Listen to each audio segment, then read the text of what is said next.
Listen, folks, if you've ever heard me or seen me or read me at all, you have never, ever heard me talk about, write about, or describe any person like I'm going to talk with today, Dr. Jamila Davis. I was riding in my car one day, listening to the radio station that I'm on, Sirius XM, channel 126 Urban View, and I heard this woman talk about having been in jail and starting businesses and helping people. It just blew me away.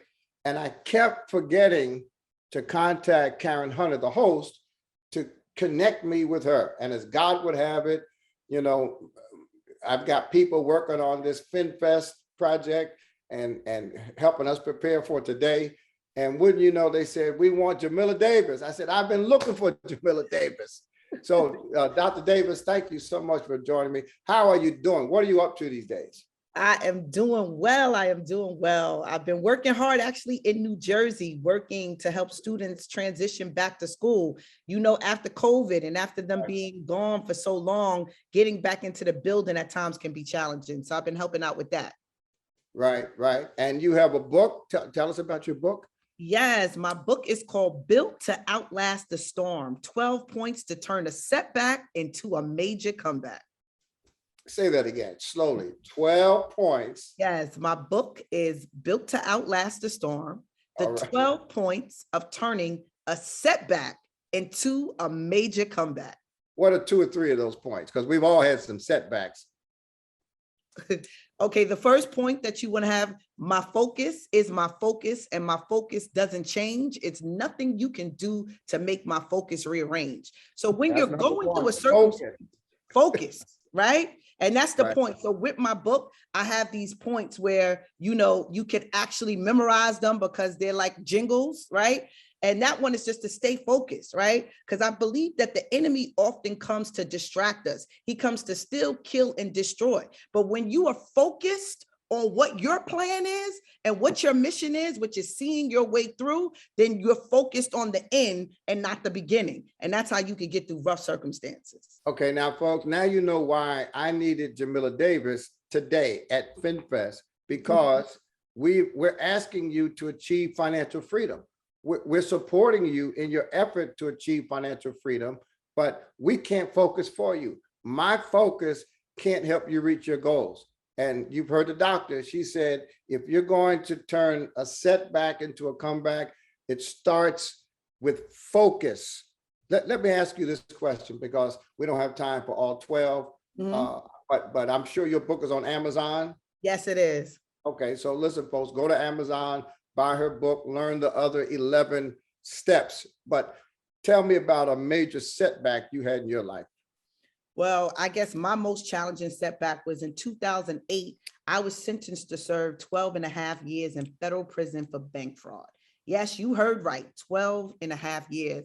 And when the judge banged the gavel, I just thought life was over. There was no way little old me could survive a decade behind bars. So my biggest challenge, I would have to say, was that. Right. And how did you turn that setback into a comeback?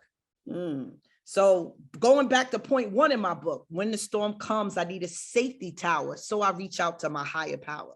So right then and there, I realized that if, you know, this was my last day on earth, my maker would not say job well done. So I started seeking, like, what is my life for? What is my purpose? Why am I even here on this planet at this time? And why am I in this jail? So I went on a mission, and it was a soul searching mission to really connect with my higher power. And, you know, in the world, we get so busy, we get caught up in things that we don't really, you know, look for what is most valuable, which I believe is our relationship with God. So there I really got to seek God in a way that I never did before. And he began to talk to me. When I got still, he talked to me. And it was those downloads, was that information, some of which is in my book, that really got me through that rough time. Wow. When you said seek God, I'm assuming you're talking about prayer, meditation, just remaining quiet and hearing from God while you're talking to God. And for me, it was also reading the Bible, understanding his word. You know, I grew up in the church. You know, I heard of God. My grandmother spoke of him. My mother spoke of him, but it's nothing like having a personal experience with him. When I was away from everyone and I didn't know who would help me or who would support me, in that place, he guided me and he led me with his mighty hand. So it's nothing like seeing the mighty hand and the mighty power of God work with you through a rough time. And that's what he did for me. He comforted me through the word of God. I read the Bible several times from front cover to back cover. I really was just deeply wanting to know him more. I was desperate, and he allowed me to be in a desperate situation so that I could get full. So, folks, when people like Dr. Davis talk about hearing from God, seeing the power of God, the hand of God, I know it sounds really spooky and mystical, but listen to what she said. She said that all of this really resulted from reading the Bible, because the Bible is the word of God. You don't have to have your bed shake at 3 o'clock in the morning to hear from God. When you read the Psalms that say, the Lord is my shepherd, I shall not want.